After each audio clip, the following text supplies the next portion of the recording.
Hello and welcome to the Space Podcast.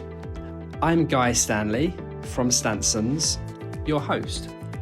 And today I'm chatting to Jeni Dursken, the Associate Director of Strategic Design at M Moser Associates, a global brand that design and deliver workplaces to bring out the best in people.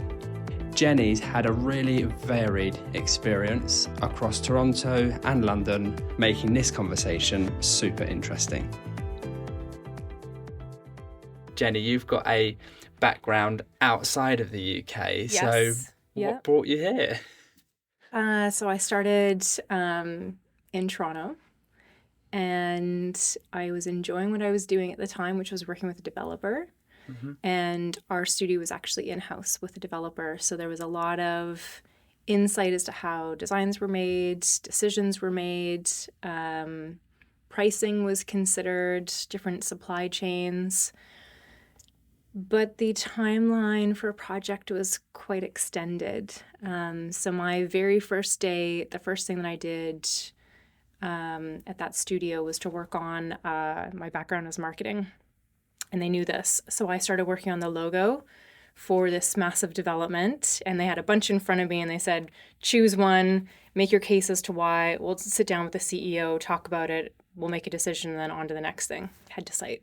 So that was the very first thing. And then the very last thing I did over 4 years later, as I was leaving before I moved over to London, was going into that space that had finally been built, but was still in the process of being built. And went through, I think it was the lobby, the joinery was just going in, the lighting was just going in. It had been tiled the week before. But there was still a lot of decisions and still a lot of work to be done. And I just thought, it's just too long of a time frame for me. So when I came over to London, I was looking for something that would maybe be a bit punchier in terms of timing. Yeah. And I don't know if I had consciously thought of workplace design. I never really worked in an office so much before that. It was always like smaller things. I did a lot of remote working. So I was remote almost 20 years ago. Mm-hmm. So for me, I had never really thought of workplace design because I was quite outside of the office in terms of how I worked for so long. So yeah, just discussed it with a few people and looked into workplace design and had a great opportunity and here we are. Fantastic. So what were your first memories of workspace design? Was it in the UK or Toronto? Technically it was in Toronto. So our design studio and the developer was going to move our office from a beautiful old warehouse into the ground and first floor of one of their new developments. So we had kind of built a space for ourselves. We could shift it the way we wanted to. And like we did all of the other spaces, it could kind of change over the years while we were developing it and building it and planning it out. But for this one, it was interesting because we were looking at it from our perspectives rather than a client's perspective or someone who might live here down the line. So I was doing amenity spaces and penthouse suites and guest suites and things like that. And this one was more like, okay, how is this going to work? And it became a lot more personal because you're thinking, where am I going to be? And how close am I going to be to this person? And how far away are these offices from each other? And how does this work on a day-by-day basis? Because we're so used to how our office is now. We would shift regularly on different floors and different spaces within our own building. But creating something from scratch that you're choosing felt like a really different, very bespoke, unique, and personal decision. So that was the first one. Everything from, what does the lobby look like? And, do we have like a co-working space? We were talking about co-working spaces 10 years ago, within the lobby. So having these, booths and bench seating and communal seating that you could still work at. But because we were all used to being in and out, going to site and seeing suppliers and having different manufacturers come in, it needed to be quite fluid. It wasn't like we were going to be away in the background in offices, hard to reach. We kind of had to be there on the floor. So that was I guess my first real foray. Technically my first workplace experience was day one of working with this design team. And it was for some guys that I knew who had started a production company. Mm-hmm. And the office We think we have some unique architecture here. But they decided to have their production company in an old warehouse, which was very cool. But it was an old slaughterhouse for pigs. Oh. And if you know anything about slaughterhouses, the floors are actually concave. Yeah. For certain reasons. Yeah. I can imagine. So we had to fill the floors and then cover them properly to make sure that there was no echoing. And so creating these like boxes within boxes for the production studios. So that was my first actual foray into the place. Did it come out it a was cool super project? cool. Yeah, I bet. We had made a reception desk out of like pallets, like timber pallets. And we had a whole bunch of like stuff. I had gone to this market and found old like antique vintage kind of stuff that wasn't too gory, but was cool for kind of the aesthetic of the time for the warehouse. But yeah, it was quite fun. So you did a nod back to the whole. We did a bit of a nod back without too much of a nod. Yeah. Yeah. Oh, yeah. That's cool though. You do have to bring in that history, don't you? And specialty. I think that's the other thing that I learned was, one was like the offices and how are you utilizing that space or setting it up so that they're functional, but also open. And a big conversation was around like the psychological cues. So it was a production company of guys, and they were basically treating it like an extended bachelor pad, even though most of them were married. So it was like really cool metallic tiles throughout. It was really stunning. But they wanted this going straight into all of their glass-fronted, but not acoustically sound offices. And I had to dig really deep into finding specific reasons. I think I had like 9 different reasons for why we would recommend really strongly that they put carpet in the meeting room, in the offices. And I think we put it in the meeting room as well. But one of them was like the psychological change of, this is more of a private conversation. This doesn't really want to be bouncing, like ideas bouncing off all of the hard surfaces. This is something that might need to be like a private conversation, something a little bit confidential.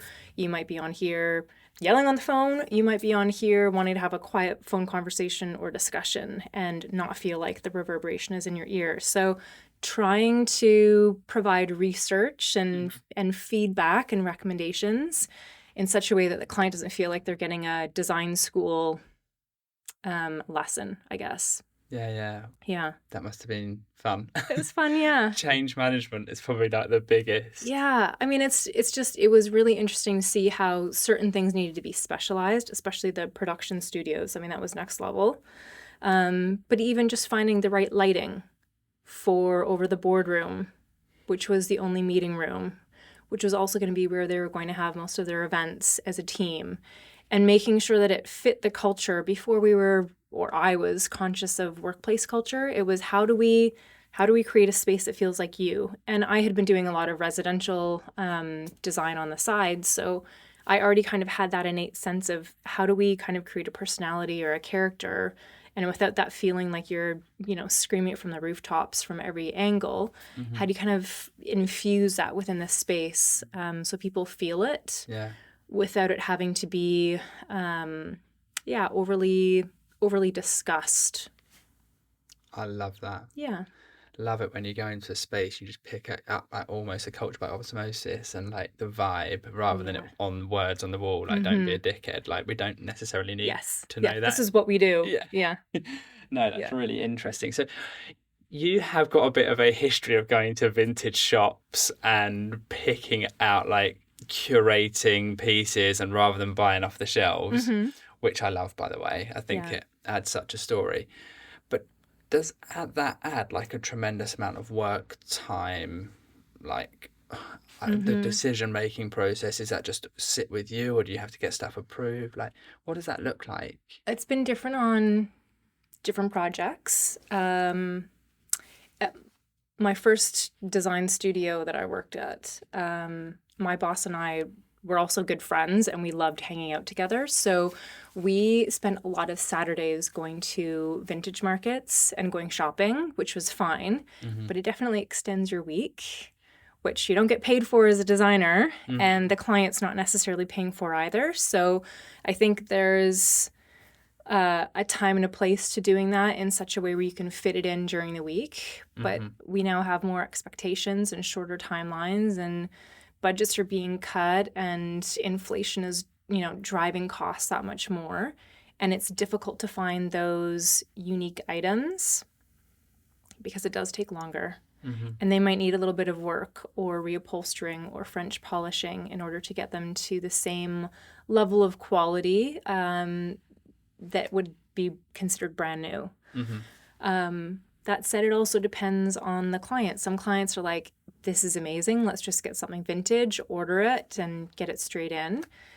The thing about vintage, especially furniture, the same could be said for lighting because you might have to change the voltage, but with furniture is you see a picture and when it arrives, it can be quite different.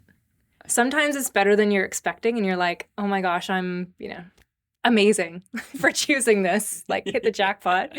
And other times you're like, I can't believe I chose this thing. Like I've had both of those. You had both, yeah. Yeah, I've had both of those extremes. I've had one where a client's been like, what were you thinking? And I was like, I don't know, it looked pretty good in person. This is totally different. It's a bit like when you go on a blind date or like a date and you think you know what you're getting and it might be different. So yeah, a little bit of that. Yeah, you're kind of doing semi-blind dating when you are ordering vintage furniture. Lighting, not so much. Lighting is usually, I'd say, pretty bang on, but furniture can be different, especially with upholstery, because you're never really sure what it's going to come out or feel like. Yes. Or yeah. colours. Yeah. And if you take the picture right, I mean, you're always putting your best foot forward. So yeah. Yeah. I've had a couple surprises where I'm just like, I cannot believe, like, is there any way that we can send this back? Whereas when you have something brand new, typically, like you're doing a showroom tour, the client's coming to see it, everybody likes, you do a full 360, you see it from the back, the front, the sides. But that doesn't happen necessarily when you're ordering something from wherever and it just arrives. So you're kind of crossing your fingers. Yeah. So it's a bit of a gamble. If you're short on time, it is more difficult because it takes longer. Yeah. It takes longer to assemble all the pieces, to do the ordering and get the deliveries, and someone needs to be there. And sometimes there are the duties or delivery charges that come after the fact when it's like, it is more work. But when it's done right, especially within the right context and the right project, because I don't know that it's right for, it could be and should be right for all projects, but at the moment, based on what we do, it can be more difficult. But if you get it right, it is pretty incredible. It's a good feeling. Yeah, well, amazing feeling. It's got to be, the person's got to have the appetite for it. When you say it's right for the right project, I do agree every project could have it, but some people just don't want that look and feel or just don't want that. Yeah, so no, I agree. Looping back to you coming over to the UK. Sorry, I went off. I love vintage furniture and I know you've got a great history in it. Hopefully it will come up again. But when you came to the UK, what are the main sort of culture differences in the ways of working that you noticed? Because I know we're an extremely different country in lots of ways. Yeah. North Americans there's different, I can't remember what this is called specifically, but it's basically a different way of like a speaking language or understanding language. And part of that is body language. Some of it is like speaking and understanding. And some of it is like the listening. So there's like a kind of like a sublingual element to what we do. So even though we're both speaking English, we're speaking slightly different Englishes based on where we're from. North Americans have a more direct approach. Our way of softening things is to sandwich, something positive with maybe a little bit of feedback and then something more positive. That can be seen in other cultures as, are you trying to like send us in a different path? Or maybe the feedback isn't really that important because it's not the first thing that you said or the last thing that you said. So it can be interpreted and approached quite differently. So I would say that was probably the first one that I understood, was how I came across. Much more assertive than British cultural tendencies, I guess. And the other one I would say is that I got, and again, this is like how we're both being seen, is that I remember having, this still happens, but now I can see it happening, would have conversations, and this tends to be with a certain demographic of people. But they'll say something in their minds, they've said something, and I'm like, I have no idea what you're talking about. Like, you haven't actually said anything. You've literally said that you're hinting at something, but you haven't actually told, like, we could be talking about anything. We could be talking about polar bears or the Ice Age. Like, I have no, and they're just like, I trust all is clear. I'm like, nothing is clear whatsoever. Like, I'm totally lost on what we're talking about. But you're kind of smiling and nodding like, yeah, like, I think maybe I could assume what we might have been talking about based on what you're hinting. Like, so it's interesting how you can be speaking the same language, but not understanding each other, or not understanding the implication that you're trying to get across without maybe being too direct or not direct enough. Yeah, I've got a lot of overseas connections. Shall I put it that way? Yes, we have discussed this. Yeah, and I'm just laughing so much because it's the sort of thing that I hear the whole time, that just the culture is just so different. People will expect to move to England and it to be the weather or the busy city or something like that hits you, but it's not. It's the culture, but you can't explain that. It's like impossible to explain. And I foolishly, as someone who travels a lot, I really didn't anticipate this, but coming over here, I just kind of anticipated like going with the flow. And I didn't realize how much of a learning curve there was going to be, not just to different words that we use in our design language, like our design vocabulary. So things like in North America, we'll say backsplash, and here it's splash back. You know, the days of the week. So a week will start on a different day. So in North America, your week starts on a Sunday. Here it starts on a Monday. Like little things. So when you're starting to put like week commencing, like it means completely different things depending on which day you're putting it. Like just all these small things when I first came over that didn't really need to trip me up so much, but it's like one more little hiccup or like one more little bump as you're trying to kind of get into the flow and rhythm of things. So different words, different ways of saying things or not saying things. What else? I think if I had moved straight from Vancouver or the States to here, I think there's certain things that I would have had an even more difficult time with. So like pronouncing certain things, like Gloucestershire. Like I know because I had a Gloucester like road just up the road from me in Toronto. Like it's York. York is Toronto. Like and so there's a lot of words that are like very British, and so you have to know how to pronounce them like the British would have said, like how you actually say it. People from Vancouver, no concept, because it's like a completely different world. So I think I was in some ways better equipped for certain things, and in other ways really had no concept or didn't anticipate it, or maybe didn't ask my friends what I should be considering. But I feel like my friends also, for a few of them, because I have a few friends who I had gone to school with, like high school with, when I moved over here. And one of them had moved over when she was 18, and another maybe 5 years before me. So I think you kind of forget about, you tend to forget the impact or the dynamic of when you first came over. But it was a lot more than I was expecting. That's for sure. I am not surprised. I would be surprised if you said it was the other way. Like, I'm not surprised it was more than you're expecting at all. I think there is so much, I just call it mindset. Mindset is different, but it's just so much. It's just a way of thinking.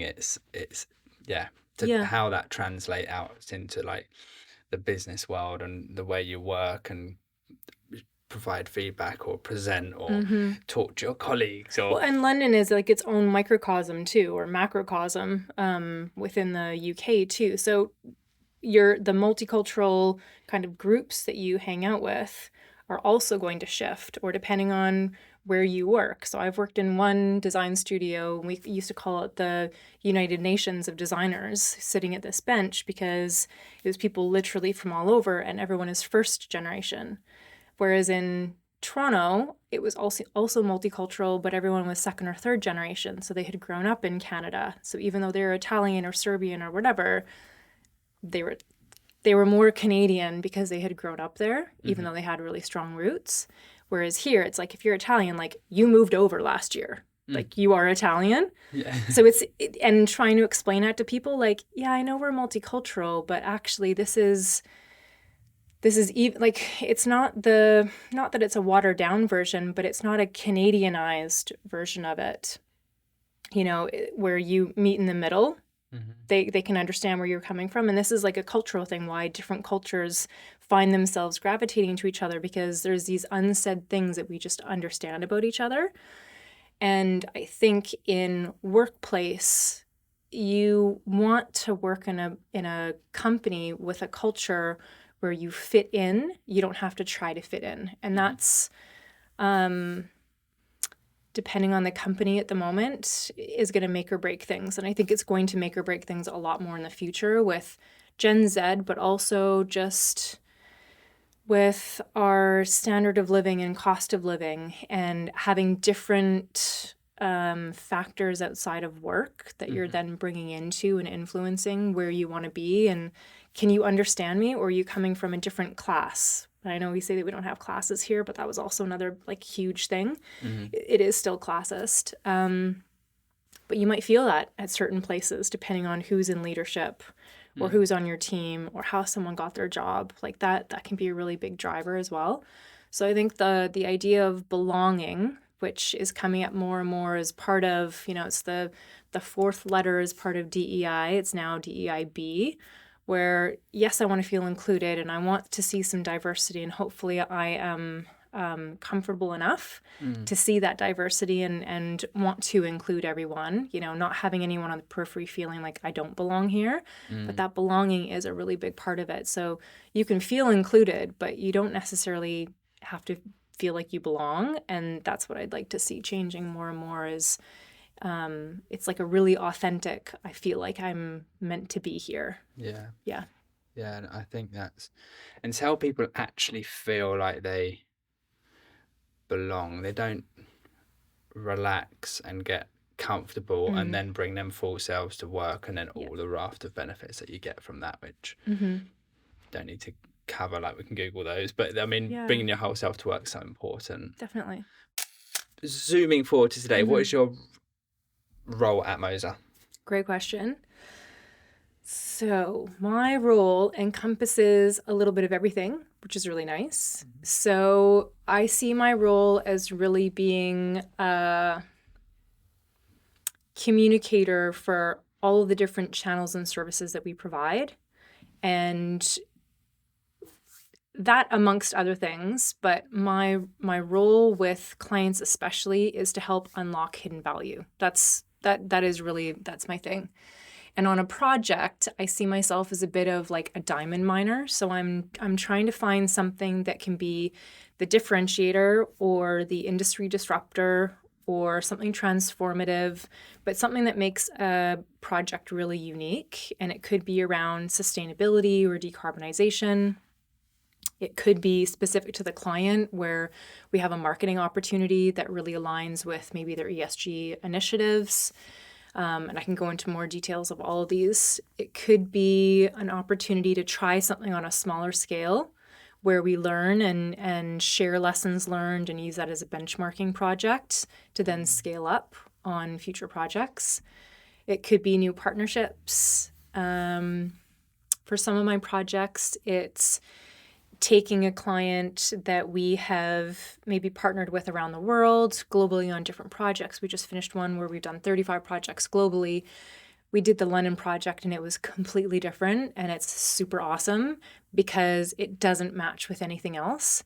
And it's become a bit of like the test bed, not quite the guinea pig because we always knew it would work, but it's the test bed for this is how you match up your own region to what we're doing in this space. So it feels quite different.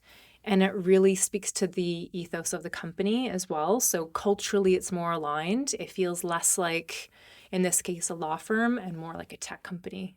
And that was really what we were driving at the whole time. So everything from the technology itself to the furniture and different furniture layout typologies, space typologies, the colors and the tones, everything just feels like a big shift. The lighting even, it doesn't feel like you've stepped into a law firm, which was the whole point. So yeah, finding those little nuggets. And on some projects, it might be 2 or 3 things, but then you're kind of elevating those to the next level. So I don't work on all of the projects, whereas I used to a few years ago.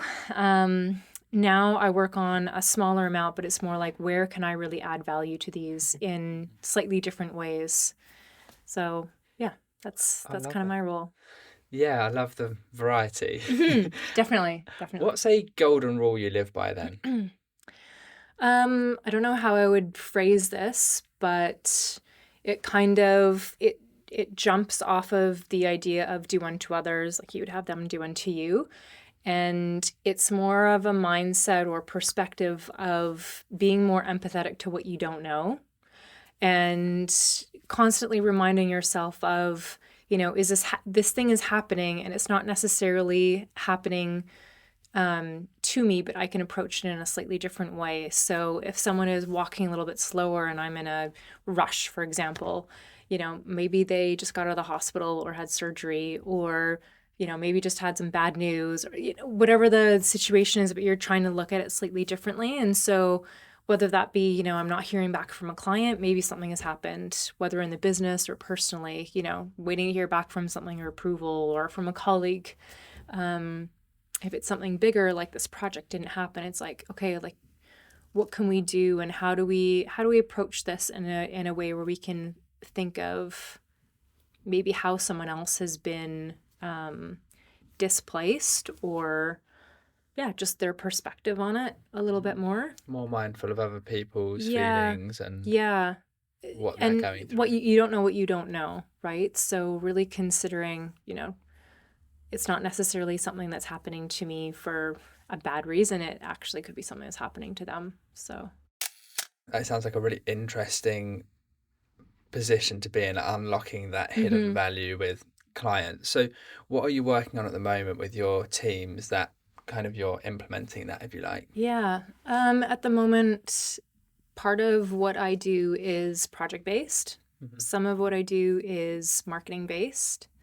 And some of what I do is client business development, client services based. So it kind of goes back and forwards. You need a project to talk about to clients to kind of build something, but equally you want to get into an actual project instead of just talking about what you used to do or what you have done or what you recently completed. So there's constantly multiple plates spinning. At the moment, we have a few different campaigns, depending on the type of client or how the market is going too. So we're talking about neurodiversity. We're talking about legal, I don't want to say trends, I would say shifts in the industry. So how is the legal industry really transforming in the future? So more insights into that. And also the idea of, when to refurbish versus relocating. So the whole stay or go kind of idea. We have some clients who know that they are going to move. It's just a question of when, including ourselves. So we've been in a situation where it wasn't a stay or go. It was like, okay, we have to go. And some clients know that. Some clients call us in to confirm that their aspirations also align from a business case perspective. So building that and speaking to the wider team and outlining why a go scenario actually works, or if the building works for you and you don't need as much space, or you do need more space, do you maybe change your working patterns and your working styles, and you can actually make it work. Maybe it's a phased in occupancy fit out update where you kind of go floor by floor, and maybe you're doing more prototyping on each floor and you're learning as you go rather than doing it all at once. So I tend to work with clients typically longer term, so ahead of the project, especially if we are, one, doing a Sterago study, which will be my workplace strategy team who would be doing that. But I might also jump in when we're doing the business search and helping them ensure that the building aligns with what those aspirations look like and the bigger vision and the long-term goals. And then making sure that the design then brings in all of those kind of past discussions, also highlights why we chose this building. And if there are certain reasons that we chose this building, making sure that we aren't concealing or without really realizing it, almost like, hiding or covering up certain things. So we had a project recently where it's a more industrial building, not super industrial, but we definitely wanted to make sure that the beams and the columns were kind of celebrated within this like industrial aesthetic. But the rest of the office and the workplace isn't overly industrial, but it's a bit of like a nod.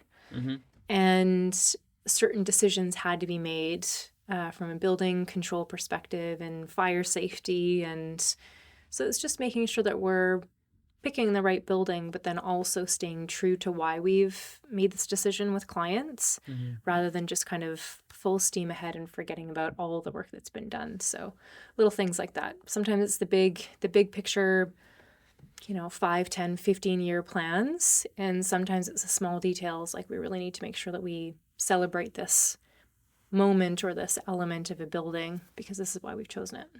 Yeah, I love that you bring up stay or go, like relocate to refurbish, like which to do. Is there some key considerations that a workplace property director should bear in mind when they're making that kind of decision? It's quite a fine line, I guess. I mean, it's different for every single company, I would say. Sure. Depends on the building. So fundamentally, is the building supporting what you need it to do, both now and in the future? So if you are drastically changing how you're going to be working, you probably want a big grand unveiling. So staying in the same office, you're going to have a hard time because everyone is seeing how much has this changed, rather than it's a completely different environment.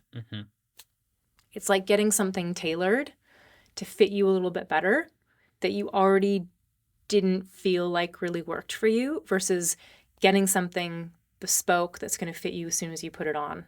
Like that's I think maybe a good analogy. I like it. You feel different, you don't have the bias from before, all of those feelings.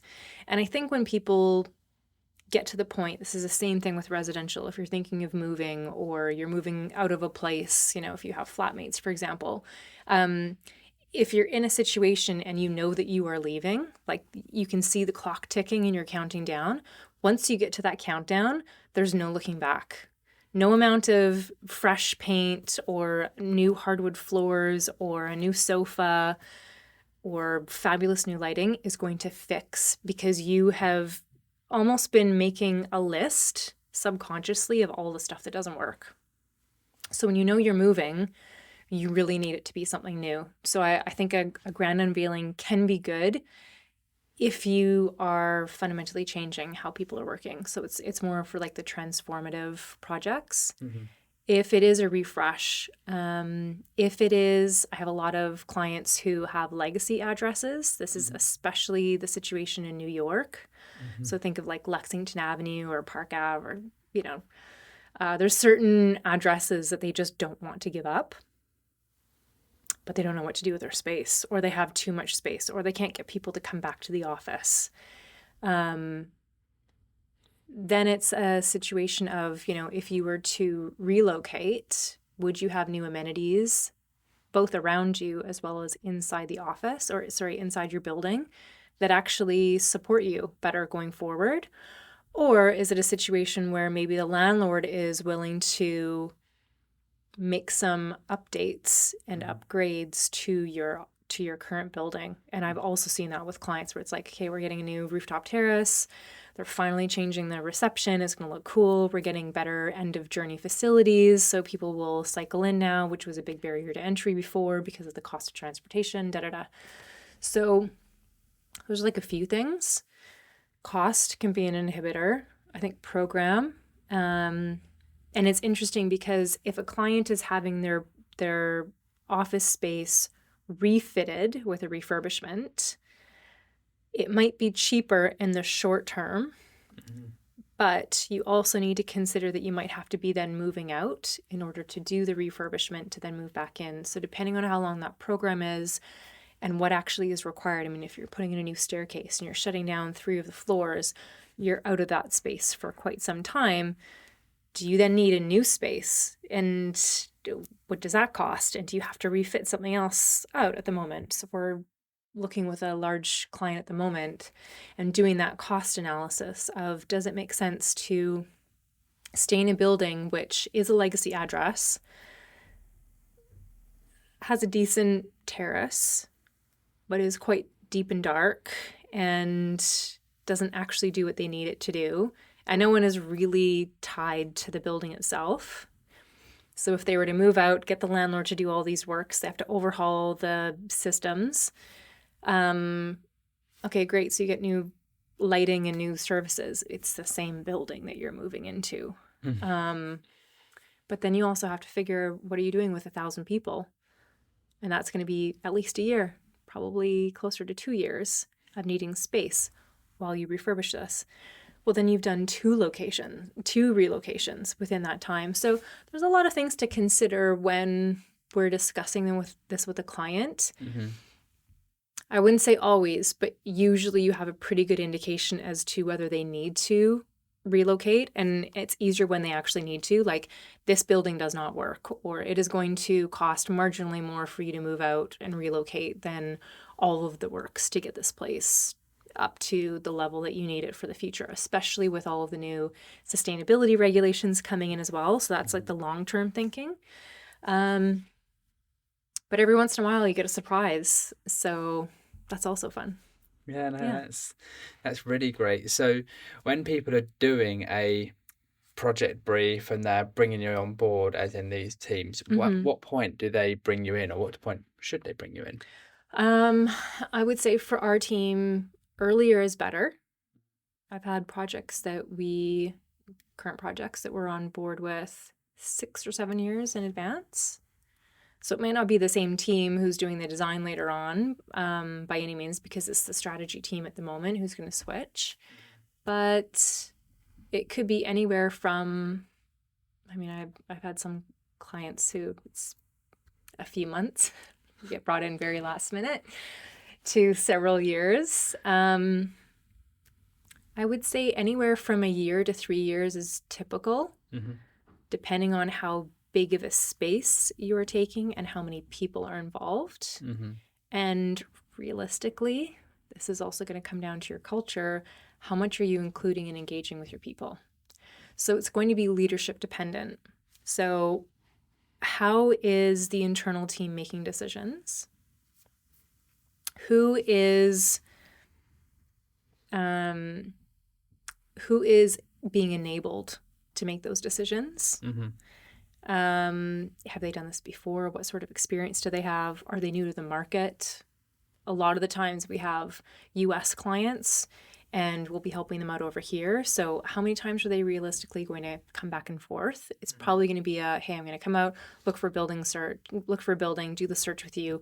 I might spend 4 days back to back, 16-hour days with them looking for a place, but also talking about, what are the aspirations? What's the local team looking for? What is the managing director or the CEO looking for? What have you done in the past? What's worked well? What other projects do you have on the go? How would you like to shift gears for this one? So it tends to be quite fast and furious. It also depends on whether they want to do a full workplace strategy study. So do we need a stay or go study, or is it more come in, tell us what you recommend? Are they just at the point where it's like, hey, we're doing a building search on these days. I need you to join me. And then basically we need your recommendations.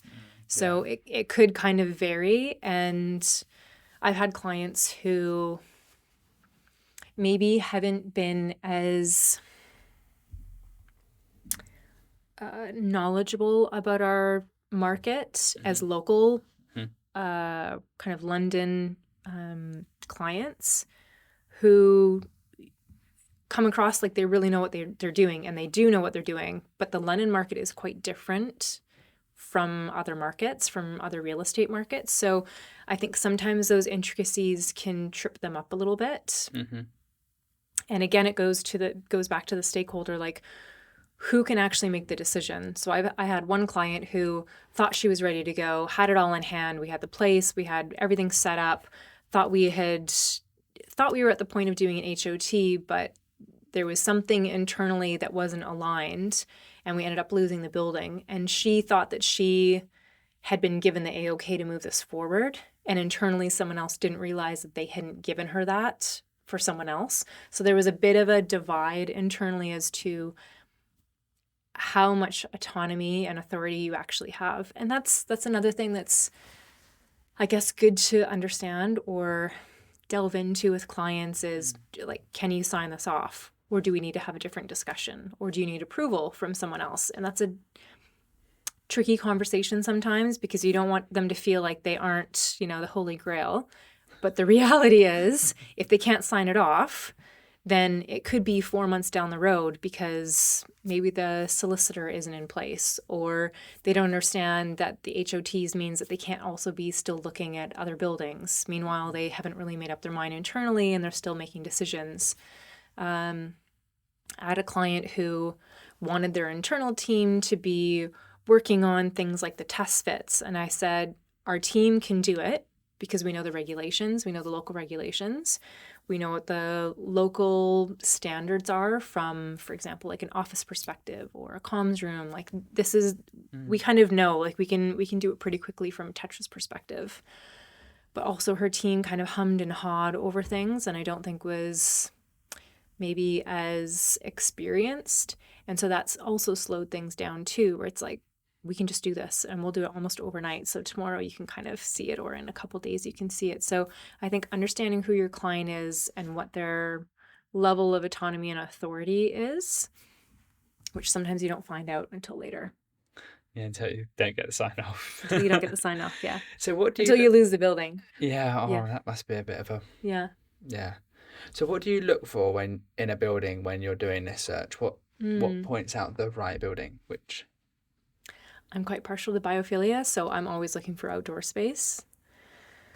I think it's really important, including residential. I can't believe the percentage of places that don't have outdoor space. And post-pandemic, I think it's even that more important of just being able to open a window or step outside without having to fully leave and vacate the building. So outdoor space is a huge thing for me. That's one of my things. It's not a deal breaker for a lot of clients, but it is becoming less of an accepted default and more of an expectation for one of the amenities within their space. It could be within the building, it could be within their demise, which is nice. I think back to one of the projects I did years ago when I first moved to London, and we did this brandometer that would essentially measure how aligned a building was with this brand, and this brand was like very well known and quite like character heavy. So it needed to fit, and just a little like boring little white box wasn't going to work for this brand. And I still kind of have that in the back of my mind for every project that I'm doing, because ideally, and I said this to our own managing director, I said, we don't want to have to add stuff on the walls and crazy amounts of furniture and change massively whatever the Cat A is. We want to move into a space that feels like us, that we add to with a few accessories rather than having to overhaul to make it feel like us. And I think that same thing could be said for most clients when I'm looking at their spaces is like we were talking about before, how does this align to you? How do you just automatically feel? And it's like this really intangible thing to describe to a client, but it's a bit of a personality. You know, if you were a character, if you were a person, how would you describe this person? And that's kind of what you need to turn, but into a non-living element that is the building that needs to house you. And hopefully support your culture. So some of the things that I look for are, you know, how much daylight, obviously. What's the exposure? So there's certain buildings in London that I will recommend that my clients not go into because they're quite dark or they don't have good views. And I think it's really important for people who are coming in. It makes a huge difference. And I think people are more attuned to it now. Or if you hear people talking about it, you become more attuned. So I had a friend the other day who was telling me, I actually notice now how the sun moves through my space based on how you mentioned that you had, like, you know, looked for your flat back in the day. And I was like, cool, like that's, pretty you cool. should. Yeah. Like I hope it really works for you so that you're not just, in the dark all day. I think that is actually, you talk about like the feeling when you walk into space. I love that because it's you go by that kind of gut feel when you are buying a property or renting a property personally. Yeah. And this is our home. Does it play to how we like to live and how we like to, or if we like to entertain, or if we've got pets, or if we've got family or whatever. And yeah, this will work for us, or no, it won't. And you could have two couples or families or whatever, exactly the same age and stage of life and everything like that. And one person will go into that house, it's just like, no way. And someone else will be like, yes way. This is our dream home. And the other person's like, you could not pay me. Yeah. And so there is no prescripts, is there? No. It is. I love that you actually immerse yourself in the brand enough to find out what's their vibe. Yeah. It's quite innate for me at this point because I work with brand managers way back in the day, and I took marketing at school originally and did experiential marketing where it was all about infusing yourself and kind of infusing yourself into the brand itself and then making it come to life in different ways. So for me, it's second nature. I don't even think about it. And sometimes I probably jump too many steps ahead without really like walking through and making sure. But I'm quite perceptive in terms of when I'm speaking to a client, gauging how that culture is based on how they come across, interactions with different people, how much they're going to involve other people, how the leadership is set up, maybe the hierarchy internally. It could be their like flexibility and working policies and how often they're in the office, and just little comments. Like you start to pick up on all of it, and you kind of like you kind of like sweep it under the rug, but you're very much cognizant of like what's hiding underneath there because you need to be aware of all those little things. You're absorbing it. Yeah. And as part of that, when you're looking at, for example, the core location of a building. So if this is our floor plate and you're the core, it means that we've got like a little bit of a horseshoe. And that might work if we have the T point in the middle and maybe there's like a skylight or an atrium. And that's like a really beautiful space where we can all, come together and have some social space. And maybe there's a terrace out there that's connected as well. And that really works really well. But for certain companies, it means that people on that side never converse with people on this side of the floor plate. So now we've effectively just cut the floor plate in half and we could be two different companies.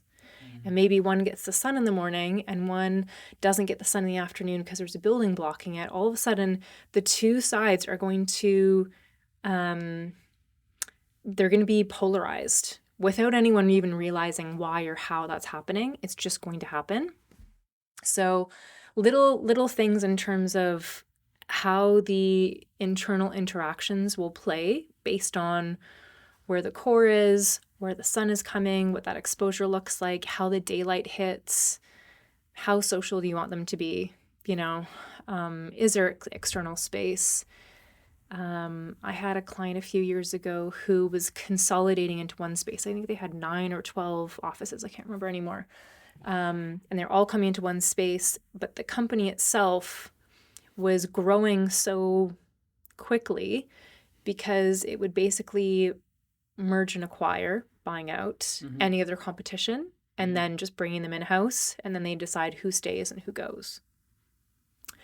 And so it made for a really competitive, like an unsettled feeling within the company as a whole, because number one, no one was feeling amicable internally. No one was friendly because everyone was basically like, I don't know if I'm going to be here tomorrow, if you're going to be here tomorrow, or we're vying for the same job, or you're from a different company, I've never met you before. And so the space was created so that it was, as non-hierarchical as possible, aside from a few offices. And then this gigantic space, which was meant to be both a town hall space, but also co-working space during the day. And it had different lighting. It had a different ceiling. It was all like exposed waffle ceiling, which was really nice, like more warmer lighting. We changed the floor finishes. The furniture was soft seating, more colorful and bright. Everything else was kind of like gray and subdued around it. But this was like where you wanted to spend time. And it was very clear that like it was meant to be like a drawing point, separate to the tea point. But the idea was that all of the furniture there, you could actually do your job at. So even if you were sitting in that space, you could still be working at a sofa because it had, plug-in for your laptop. You could have a meeting, and it was more informal, but it was also meant to support and encourage more collaboration, but also just kind of building those internal social bonds and hopefully fostering and nurturing a workplace culture slowly, little by little. So I think sometimes when we talk about, workplace design or office design, we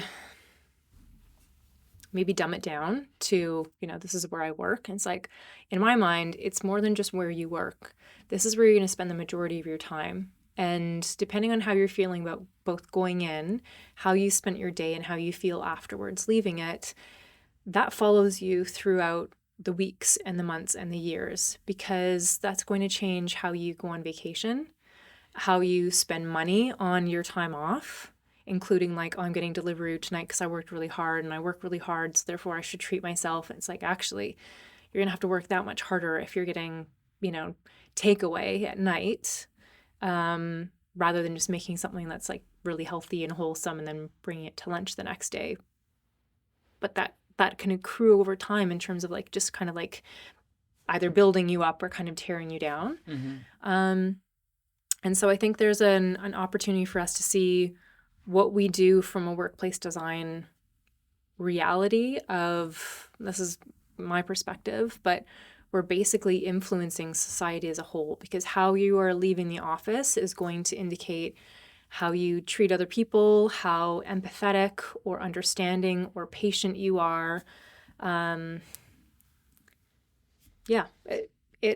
It follows you all the way through. Even when someone on the weekend is like, hey, how's work? Or like, how was your week? Like, it's either like this, dark, gloomy cloud over top, like the Charlie Brown character, or you're feeling really good and you're passionate and I was productive and I did this thing and, whatever it is that you originally took that job for, you're hopefully still getting that each week at some point, hopefully more than less, so that you are also kind of sharing that across. And if it's not that way, then you're slowly being kind of cut down and worn down over time. So yeah, I can get very passionate about that. Like I wholly believe in it, like so much that it might never even be that work crops up in conversation, but your state of mind based on how you are at work. And there's a saying, isn't it? You are the average of the top 5 people you spend the most time with. Well, they're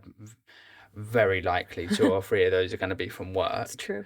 And if like those people, I was talking to someone the other day about taking a job, and I was like, well, and we're talking about the industry and whether it was relevant to him and everything like that. That's the questions he was asking. I was like, actually, don't worry about that.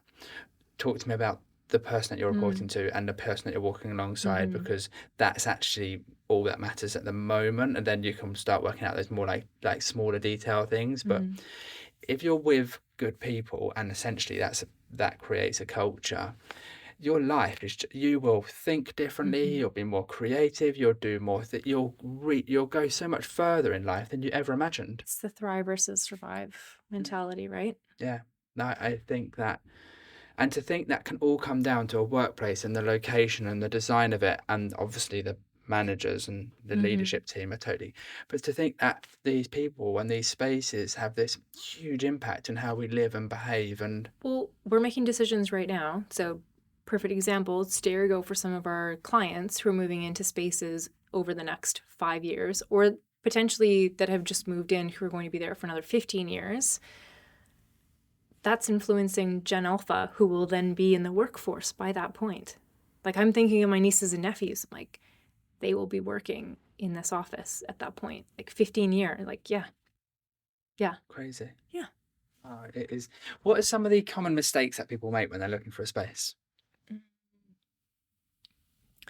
I understand why budget is a huge factor, but I don't think that people really take into account the entire budget that's involved, because if you get it right and you have a great space, which is attracting great talent, but also retaining the great talent that you want, the original CapEx outlay could save you down the line for recruiting and training costs far more than you had anticipated. And so I think sometimes we don't marry up those two. You only see them as capital expenditures.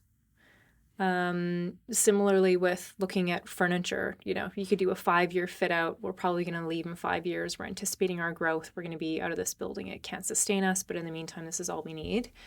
And not buying for the future, just buying some really cheap stuff for the moment to get you by. And it's a bit like the fast fashion world where you're like, you could buy it from the ASOS version, you could buy IKEA or something that's a little bit higher and you can call it workplace, but really, like, it's going to be done by 5 years. Like, you're going to notice this after 3 years, it's going to look tired. Whereas they could spend a little bit more and know that actually this investment is going to be long-term. But so many of the boards, I had a client conversation about this on Monday where he said, at his company, every 4 years there's a new board. And of course they want to change everything. They want to change the direction. They want it to be about them. And it's very short-sighted thinking. Whereas when I have conversations with my grandpa, he used to be the mayor of our city where I grew up.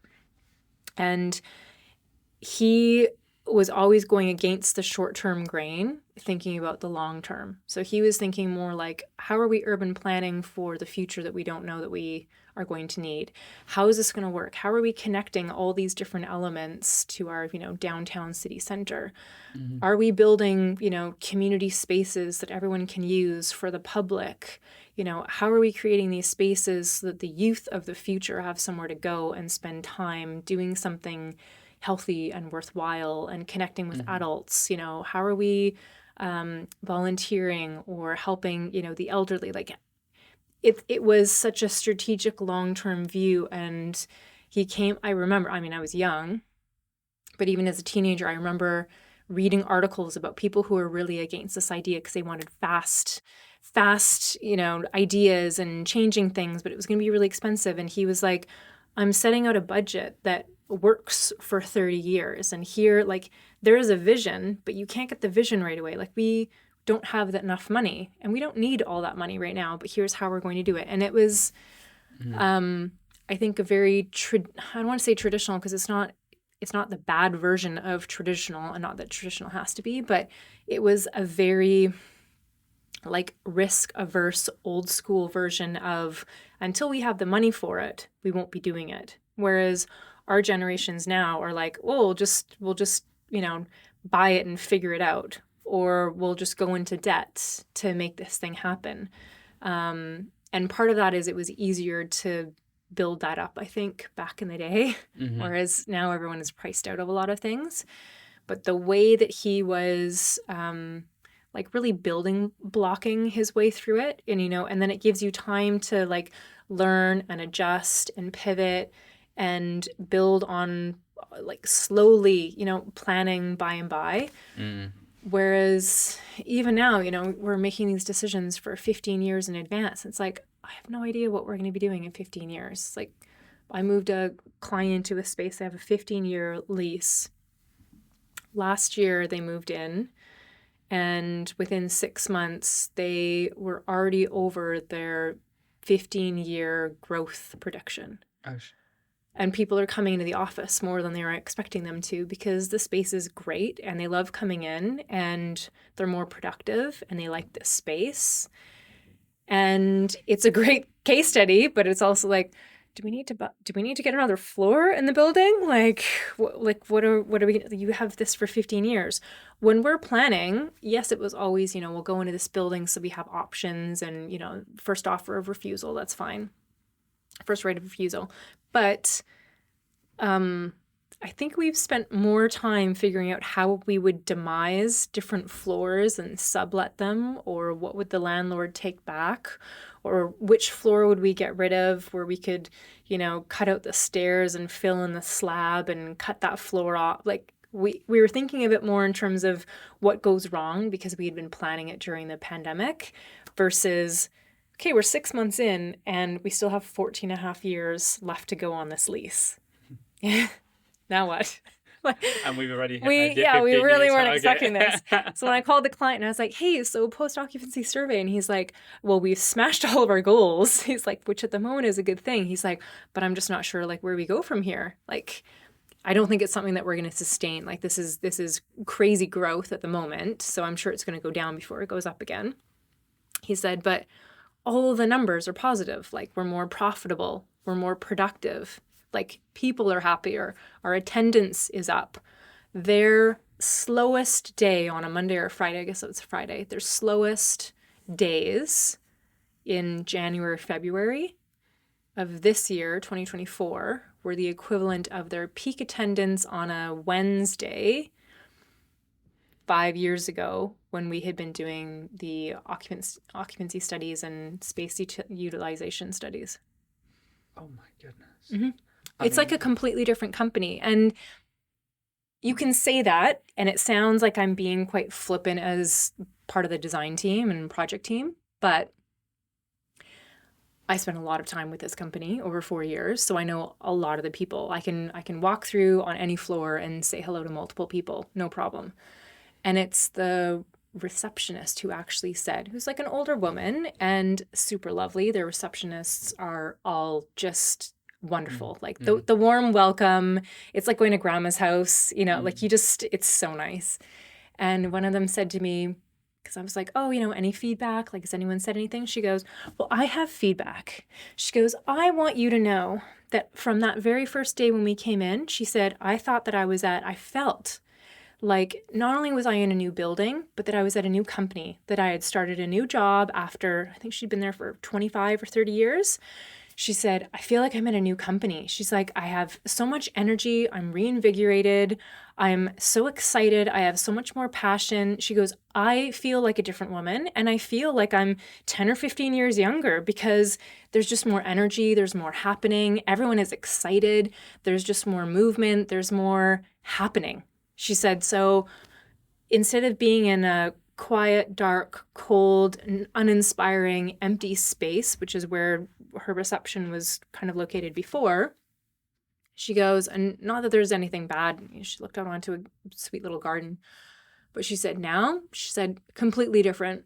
She's like, it's absolutely night and day, and I don't know how else to tell you how extreme it is, but I feel like a different person in a different company, and it feels like everyone has morphed into new people, even though I know every single person that works here. And then we talk about how the workspace and culture can impact your life beyond the office. Guaranteed. She's a completely different, grandparent, Yeah, of course she is. Amazing. Yeah, I would this is fantastic. Yes. More of these stories. We need to get her out there. I know. Talking to the world, sharing it, because that is real life case studies, and the receptionists matter. That's a human being. They've got dependent. That's your first impression, right? Well, yeah. I mean, I think it could everybody be a new matters. Client who's never seen inside this office, and maybe they go to 4 different companies and, having different meetings, and all of a sudden they come into this one and it's just like, boom, you can feel it. Like it's going to be palpable. Every time I go in there, it's like it is buzzing. Even if it's a quiet client suite and it's a Monday and they don't have any meetings or events going on, you can still feel this like hum. I don't know how else to say it, but like that stuff is happening. Whereas in their old building, I mean, it couldn't have been any worse. Like it was old and dank and dark and no views. Most of the windows were, I think when we were doing space utilization and our workplace study, the scaffolding on the exterior of the building was being put up, so all of the windows were being covered as well. So like it just felt like the entire building was encased in a basement. The technology didn't work and the mechanical system wasn't really working, so it was either really hot or really cold. And back to the story of like the core being in the wrong place, like the 2 sides. Okay, so here's something I can tell you. This same client who moved into their new space was telling me that one of the partners from one of the departments who'd been working there for 35 years had just bumped into, at an event the week before, another partner from the same team who sat on the same floor as him for over 30 years, and they had only just met because they bumped into each other on the stairs and had a conversation. And he was like, I don't know how to package this up and tell you, like, yeah, the space works, but like, this is what we're dealing with. Whereas before, when we were doing, surveys, it was very palpable that people on the same floor, even if they were in the same department, they might bump into each other in the tea point, but they're sitting in their offices doing their own thing all day, every day, week in, week out. Whereas now, everyone can kind of move around, and like you have your own neighborhood, but maybe the teams are shifting to a different area and having a presentation in this, different room on a different floor in a different neighborhood kind of thing, because everything is a shared resource. And suddenly, people are migrating from one area to the next, or you're having a discussion because you feel good and you're happy about the space that you're in, and you're having a conversation in this social tea point lounge, and all of a sudden it's like, oh, you're Joe. Yeah, we've worked together for decades. For me, which is just like this, what? Yeah, I can't actually comprehend it or take it in because we're a small business, and so like there's everybody knows everybody's, like, don't know, girlfriend's name or boyfriend's name, and do you know what I mean? It's all like, we're small, so it's not like that. But I was actually at a company doing a presentation, doing a presentation. I don't want to give it out away where it was. I've got to be careful. And because of the presentation, 2 people came down and met. Yeah. And were like, oh, hello. Like, they knew each other from their previous companies. They had worked together and had both been at this company for 10 years. And they're like, oh, how long have you worked here? Like, when did you start? And they're like, 10 years ago. And I'm like, oh, I've been 11 years or something like that. And it was just like, oh, but we've never spoken. And I just looked at them, was like, really? Is it a massive company? Yeah. But I would have thought it'd be quite a lot of collaboration between everyone, but clearly not these 2 people. I think in certain amazing companies, but also certain industries, collaboration is being pushed a lot harder. And I will drone on and on about legal because I've been doing a lot of legal projects recently, but just this idea of entrepreneurial spirit and seeing things from a different perspective, like how can this benefit everyone, not just me? Whereas I think those more traditional, I would say investment is kind of the same thing, where a more traditional mindset of it's all about me and how I make a difference and how do I benefit. And now it's like we're going from me to we. So both in terms of spaces, so less one-person offices and more how do we have shared resources so we all get more out of this when we come in, we all benefit. but also in terms of how does the wider company and other departments, how are we sharing things? How are we sharing knowledge and experience? It might be different people who can help each other out. I think companies who have like training experience or management trainees who kind of do the full gamut through the whole company. I had some friends who did this when I was younger at different companies, and they had insight into each of the different departments and could speak to it. But then they would go and speak to each of the leaders as well and say, you know, during my 3 months in such and such department, I noticed X, Y, and Z, or these seem to be the challenges, or this is what was constantly coming up on our list, or, you know, complaints, or, you know, these were my insights as someone who's new to this department that maybe someone else wouldn't notice, having only ever been in that department. You know, they do this process differently or whatever. And I think when you have knowledge sharing across departments, it kind of goes back to that empathetic idea, but also the entrepreneurial, like how can we help each other out? Or how do I change my process so you don't actually have as much work, or you can speed up what you're doing based on me asking 3 questions 6 months in advance, kind of thing. And I'd say that's hopefully something that I'm doing more and more in my role too, is not only unlocking hidden value for our clients, but also unlocking that hidden value for ourselves in terms of how do we do things slightly differently, or how do we bring someone in a little bit earlier, or how am I creating an opportunity to bring someone else and their expertise into this amazing opportunity that maybe the client wouldn't have asked for originally, but I'm like, this is going to change or revolutionize the opportunity for this project. So unlocking hidden value. Unlocking hidden value. Nice. It's a nice word. Yeah. So talking about collaboration, and really people and how they feel, and yeah, great. It's love. How should people feel and engage in a workspace? I think it goes back to collaboration, but not at the risk of being detrimental to productivity and the ability to get what you need done. And that's going to change with different people and generations and shifting cultures. Your workplace culture is going to ebb and flow depending on who's coming in and who's leaving. How are they now relating? Like, how is everyone kind of moving up the ladder, and who's now becoming management, where they're no longer really, they're creating the culture, but at a different level. Now it's at the management or leadership level.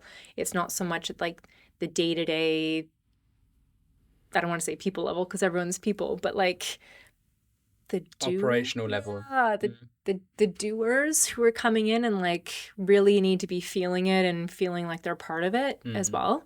So I think that's a big shift. I know we've seen that in our own company as people have progressed over many years, how that's kind of changing internally, how people interact, which is really interesting to see. Yeah, I think making sure that goes back to our belonging element, you know, do people feel like there's a vision for the company? Like, what are they working towards? Is there a light at the end of the tunnel? Like, do we feel like at some point we get to breathe a sigh of relief or celebrate something, be acknowledged and feel like we've achieved something? Or is it just constantly like more growth and bigger targets and on to the next year? And are you taking a second to step back and talk about lessons learned and really acknowledging here are the challenges, you know? If you're only talking about efficiencies and productivity, I mean, we're people. We're not going to work 100% of the time on time with no human errors. Like, that's not how we are. I was reading a really good quote the other day that said, in nature, nothing blooms all year round. So why would we expect ourselves to do that as well? And I was like, yeah, that's actually a really good point. Like, we're being seen as kind of back to the industrial revolution of just these like assembly line workers, and it does change. And I think especially for women, hormonal changes, but it is going to change over time. And sometimes we're going to be like on it, and sometimes we're going to need to like just take a step back. And I don't think guys fully appreciate that. They just kind of have this baseline, right, really consistently. And it's no clearer than when you see these like Instagram or TikToks of like a couple who are working out, and she's showing like her different phases of her cycle, and the guy is just doing his thing, like no change day by day unless he's like got the man flu, and she's like on it, not on it, dead, like flat out. And I think we have to consider that to a certain degree within our workplace too, is there are a lot of competing elements, and especially with women being caregivers, and a lot of the extra mental as well as just family load goes on women, and it's just kind of it's being talked about, but I don't know that guys fully get it because they don't think that way. And it's hard to get guys to really understand that, like really see what goes in. Yeah. Because if there's no way for us to take all of the questions and things that are popping up. And like some of them are random. Like I'll put stuff on my to-do list that I'm like, I would love to cross this out, but it's just going to keep popping up. So I'm going to mark it down. Meanwhile, it could be like learn a new language or like go and travel to this place. And it's like, I'll probably never go and travel to this place, but like it keeps popping up. But there are things that come up for women who are considering things, and it could be like a family thing or a relationship thing.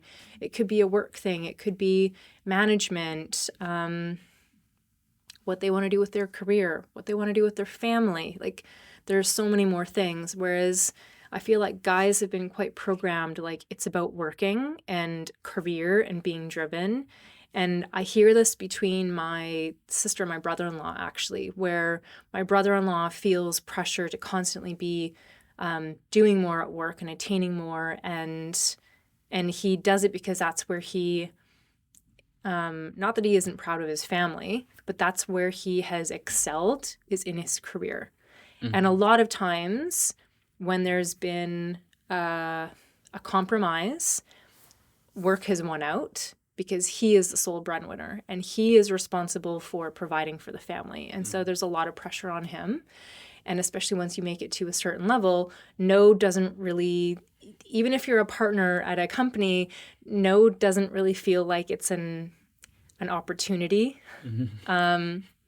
And then I hear it from my sister, who's like, I wish he would just come home a little earlier. I wish he could just, drop off. And I see her perspective, and I understand that she wants the best for their family and wants him to spend time with the kids and come home early so she can go off and do something too. And it goes back to being empathetic of others and seeing their perspective, but also understanding like our societal values of what's been ingrained in us and what is most important. And therefore, if you're doing that, then, you shouldn't really be complaining about anything. Whereas I think when we come down to a slightly more feminist perspective and egalitarian, equal perspective, it's like, well, actually, I should be able to demand that you take off early one day and you start early enough every single day. So yeah, come home earlier and do this thing and help me take the kids to somewhere, whatever it is. So yeah, I agree.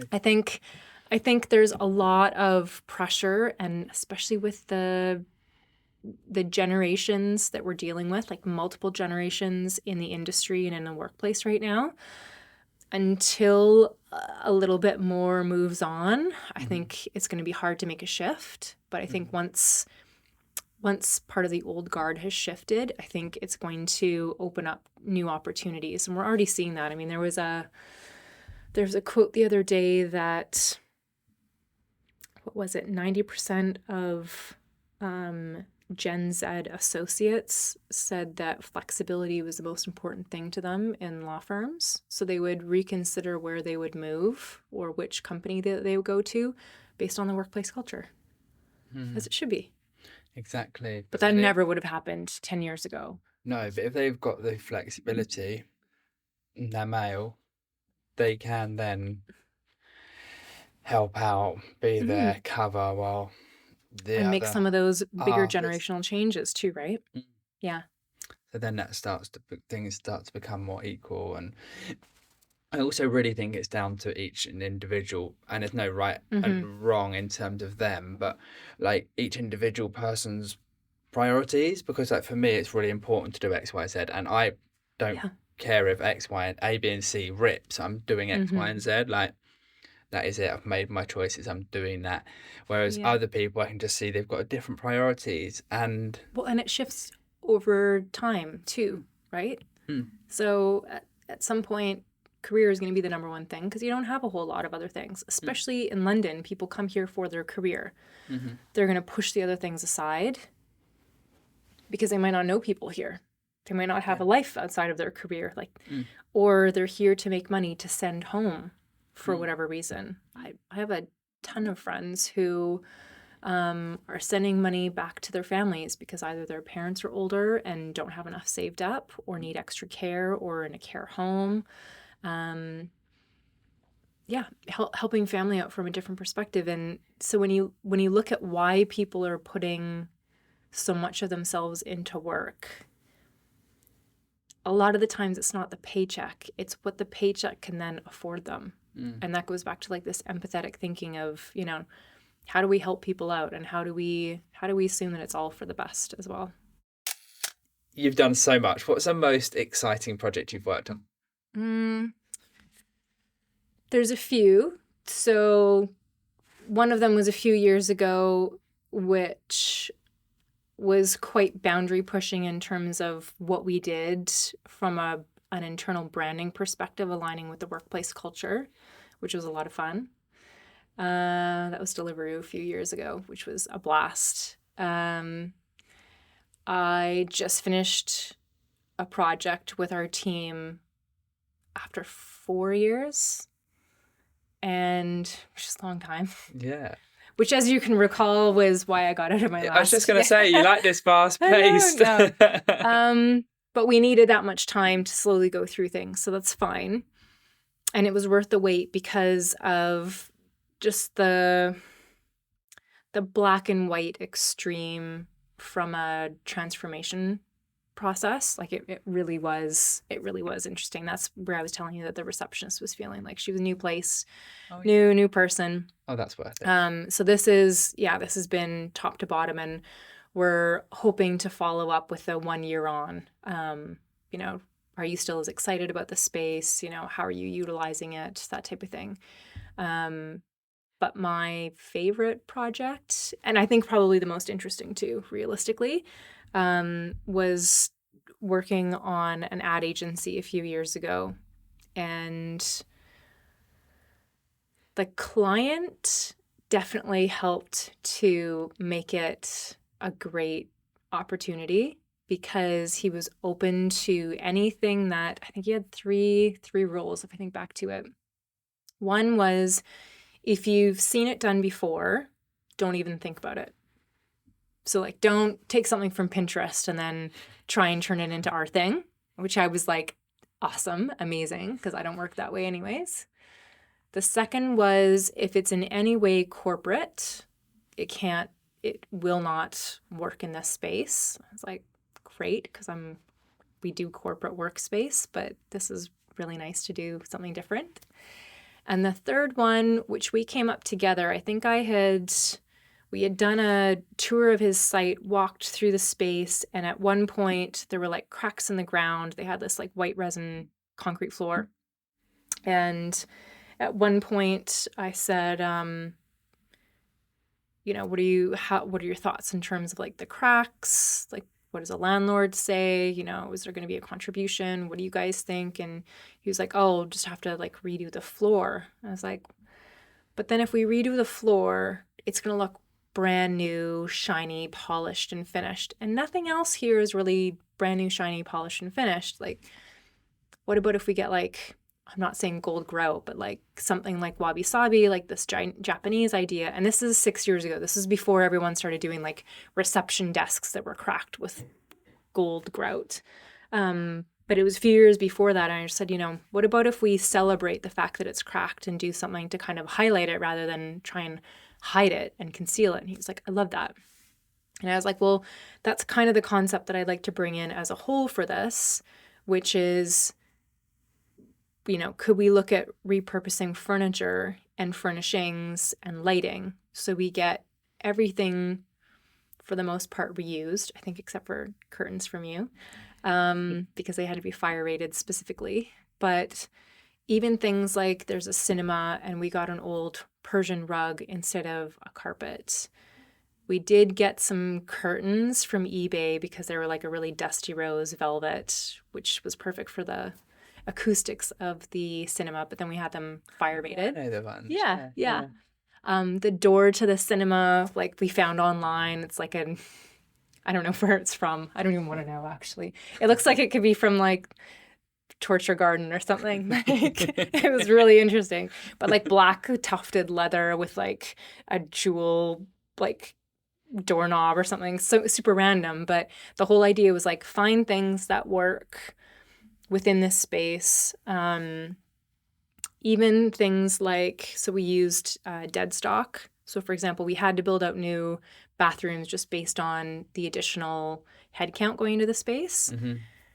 And so those were, I think, the only new partitions. Everything else was using curtains to kind of partition off spaces. So we had to build new bathrooms, but the compromise was we'll get some dead stock in terms of the sanity ware. So we got old toilets and like wash basins and even tiles that were considered dead stock and carbon neutral because they had been sitting since I think the 80s in a warehouse. So they're unused, they're brand new. I mean, we went for like avocado green and dusty rose and like robin's egg blue.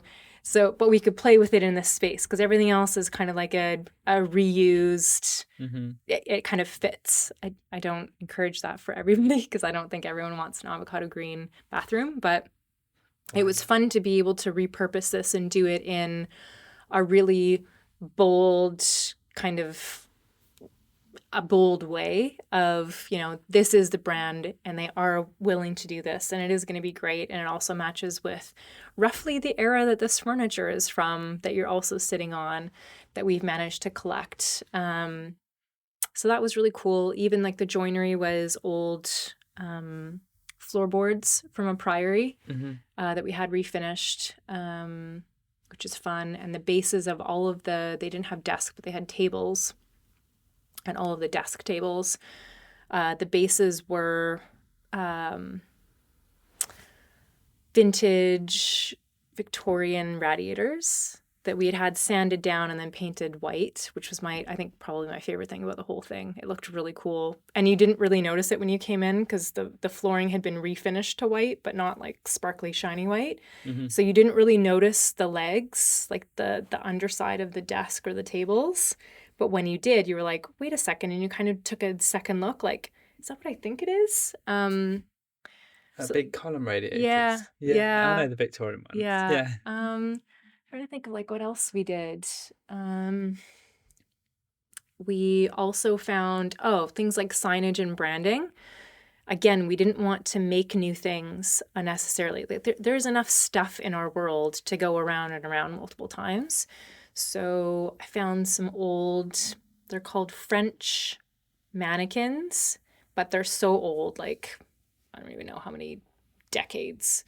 But they're just like wooden, almost like plywood pieces. But we use those as like the signage. So you could, using like, I guess, chalk, you could actually write out or, you know, position what the brand name is because they had a bunch of like smaller incubator kind of companies on the floor. And just, I don't know, creative perspectives of what to use without buying new. Our planters were old chimney pots that had been repurposed. Just fun stuff like that. So love that. It kind of goes back to the very first part of our conversation, which is, you know, yes, you want to reuse stuff. No, not every project will be like that. But how can you be creative and how can you allow yourself a certain amount of time and a certain amount of the budget to have a more circular, circular effort going into this project, knowing that this company is probably going to be around for more than 5 years. And these materials need to last, but they also need to be able to shift and be timeless. So Some of them are going to work because they are timeless for that time period, and people are gonna fall in and out of love with them. But if they're built the right way, you can refinish them to almost have a new life, like revitalize them, so that they can be reused multiple times within their own lifespan. I also think when something is literally eclectic and it's kind of, it's almost, that is the style. It's like it is just it. It doesn't really go Yeah. in and out of style. That is the style, and it's kind of really museum-y, like just really interesting. It's like deeply meaningful and like so much story. Like you don't even have to know the story, but it's intrinsic. Like it's obvious there's a deep meaning. Yeah. And I think that's so lovely when you walk through a space. It just automatically is timeless because it's not picking from any era or fashion specifically one. It's everything. What I like about that project too is even though it's not to everyone's aesthetic and it won't work for every single company, and not every designer will be able to replicate that because their style will differ. But what I like about it is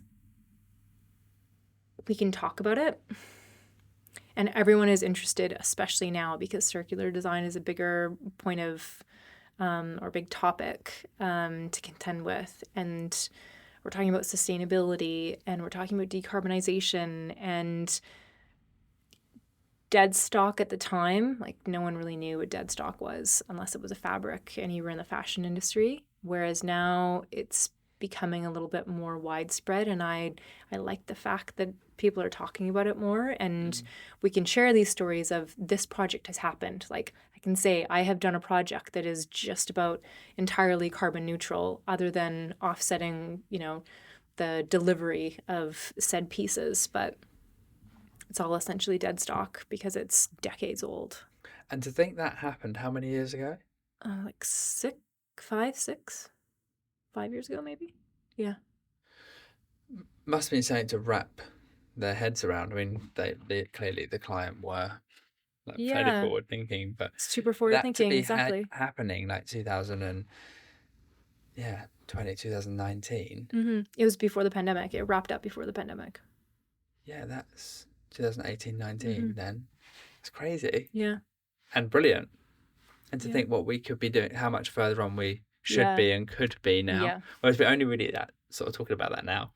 But I also in think, mainstream. like, to be fair to designers, because I've gone through this myself, where you want a sparkly, shiny, everything new, looks fabulous project.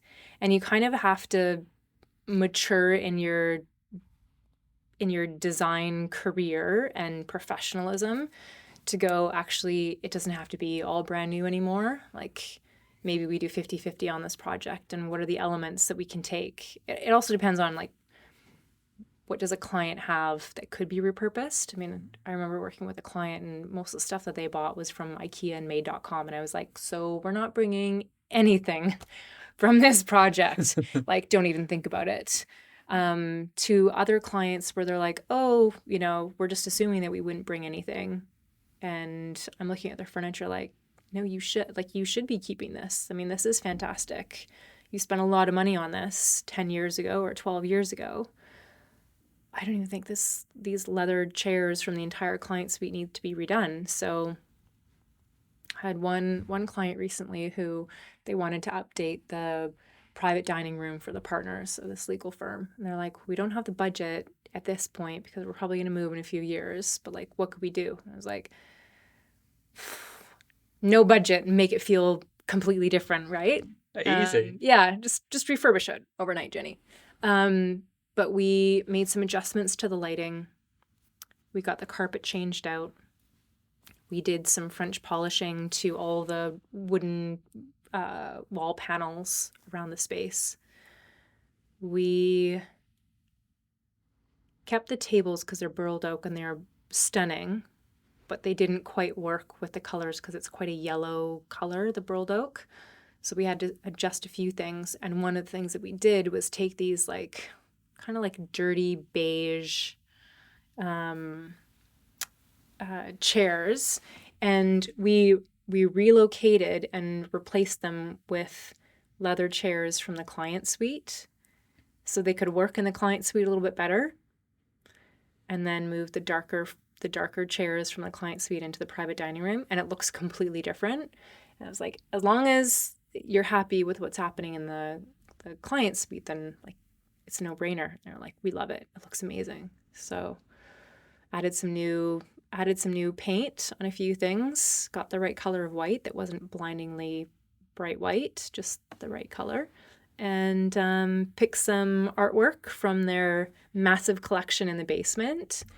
Just because it just happens, happens to be there. Yeah. Yeah. Made a couple changes around like the acoustics for the adjoining kitchen and catering space, and changed out the tile. And even with those small changes, it does look like a completely different space. It's amazing. Yeah. It's fantastic. Yeah, like it's the same space, but it feels like it has been updated massively. And it feels different. Yeah, you got the vibe. Yeah, no. And we changed the corridor coming into the space because it was like really dark. You're taking an escalator up to their floors, like to the client floors. And then you go through a corridor and it's blindingly bright. It feels like you are walking through, like, in movies when you're, going to heaven, it's like the bright white lights kind of thing. Yeah. Or a dentist's studio or office where it's like just like clinically bright. So we changed that, lowered the lighting like lux levels, added some like wall washers, changed the color of the wall, added some art rails, added some artwork. Yeah, just made it a little more palatable so that when you walk between the spaces, it flows a little bit nicer, rather than you're getting very different experiences within each, because you could have 4 different, I guess 5, 6. So the ground floor reception, taking the escalator up, client reception, walking through the corridor into this like really low ceilinged lobby, and then into the private dining space. Like that's a lot of different transitions. So we were trying to make it feel a little bit more seamless through them. So yeah, team did a good job. Yeah, that sounds, I want to go there. Yeah. I'll share some I actually pics. love those projects where it's not, I mean, all that the new and everything like that is exciting too, but sometimes when people have had to work with existing and not maybe have a big budget, you can get really creative. Exactly. And like really It's like pushes fun. your boundaries, right? It kind of, it not that it's the same thing, but it kind of reminds me a little bit of being in design school. And I did quite a bit of freelancing when I was in design school too, where I'd have zero budget and friends would be like, hey, can you help me redo this kitchen and living room? And you're trying to come up with ideas knowing that they don't have 10 grand to spend on this space because it's your friends who have just moved into a new house, right? But you're trying to help them out. Or on the opposite end of the spectrum, I would have clients who had way more money than I was anticipating ever making myself, but they also don't want to spend any money. So you're trying to come up with clever things to fix up their space. And so it kind of goes back to like, at the beginning of my career maybe, where you have to think out of the box. And it's the unexpected stuff that's going to work that they wouldn't have thought of themselves. And that's what you kind of have to pitch. So yeah, that's makes it fun. That was a lot of information, a lot of intelligence. I think a junior designer listening could learn loads from you. A workplace director, someone looking at a new space going forward could learn a lot. So that's, amazing. Thank you, Jeni. Thank you. Before you go though, I want to ask you one question, which not everyone knows how to answer. So it's do it how you like. Pressure's on. Yeah. What would you do with a magic wand? Okay. I am going to go back to my golden rule. And I think with a magic wand, once you kind of do your thing with the magic wand, a bit like Cinderella, or I guess the fairy godmother, not Cinderella, but the fairy godmother to Cinderella, would automatically give that person the empathetic mindset or perspective to see things from other people's perspectives that they wouldn't necessarily have experience in themselves. I love that. What a wicked answer, off the cuff. Thanks. What to do with magic wand. Love it. Thanks, Jeni. Thank you very much for listening. I'm also very grateful to all our guests. If you've enjoyed it, please do leave us a rating and a follow. Or if you know who else would like to join the podcast, share the names. We're always open to hearing. Until next time, keep happy, keep healthy, and take care.